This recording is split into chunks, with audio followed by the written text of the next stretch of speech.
Yang tadi gue sempat bilang juga susah-susah gampang, karena lagi-lagi harus banyak banget lihat-lihat referensi tentang e-sport itu sendiri, hafalin tim-timnya e-sport itu apa sendiri, itu mereka harus tahu. Dan ketika teman-teman mau ngedirect satu show terkait e-sport itu sendiri, harus ngerasain juga bahwa e-sport ini gue tahu e-sport sepenuhnya.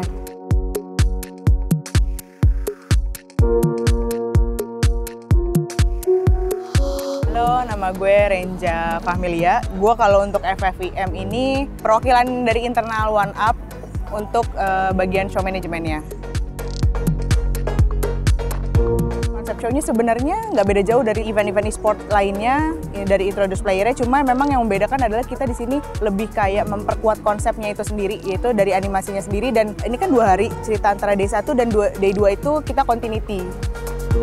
Kalau misalkan beberapa talent yang ada di event reguler atau event acara musik-musik dan segala macamnya, itu adalah mereka tahu bahwa mereka menjalankan suatu show, mereka memberikan sesuatu yang emang bikin pengunjung juga happy, bikin pengunjung senang, dan emang jiwa mereka mostly entertainer gitu.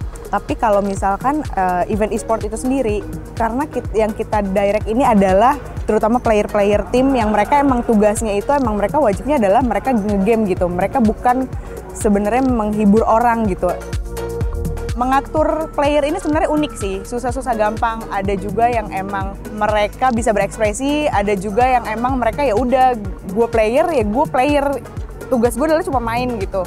Jadi kayak tugas gue untuk menunjukkan ekspresi itu sebenarnya bukan tugas gue. Jadi itulah yang susah, gimana caranya kita sebagai tim show itu khususnya nge-brief mereka, ngasih tahu mereka bahwa mereka harus menunjukkan ekspresi, mereka senang dan mereka excited untuk join dan untuk bertarung in game-nya di FFIM 2020 Spring ini. Meskipun nggak semuanya sulit atau nggak semuanya mudah juga, tapi nge-treat player dengan nge-treat artis atau talent yang emang biasa untuk event reguler di luar e-sport, itu sangat amat berbeda. Itu yang kita harus terapin sih dari teman-teman show. Gimana cara nge-treat, harus tahu celah-celahnya sendiri, karena mood itu kadang mempengaruhi ekspresi mereka ketika di kamera, ekspresi mereka ketika pemanggilan introduce player dan lain-lain.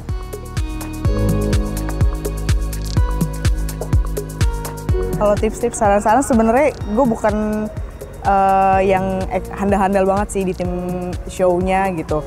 Banyak banget yang handal ataupun di dunia per-eventan. Tapi kalau menurut gue, karena gue udah keceblos di e-sport selama 1 tahun nih kurang lebih, jujur yang tadi gue sempat bilang juga susah-susah gampang. Karena lagi-lagi harus banyak banget lihat-lihat referensi tentang e-sport itu sendiri, hafalin tim-timnya e-sport itu apa sendiri, itu mereka harus tahu. Dan ketika teman-teman mau ngedirect satu show terkait e-sport itu sendiri, harus ngerasain juga bahwa e-sport ini gue tahu e-sport sepenuhnya, harus ngerasain kayak gitu. Jadi dari situ harusnya lebih simple ngedirect, lebih memudahkan teman-teman untuk ngedirect tim e-sport itu sendiri, lebih banyak baca referensi, lihat referensi sih, sama kenalan sama dunia e-sport kayak gitu.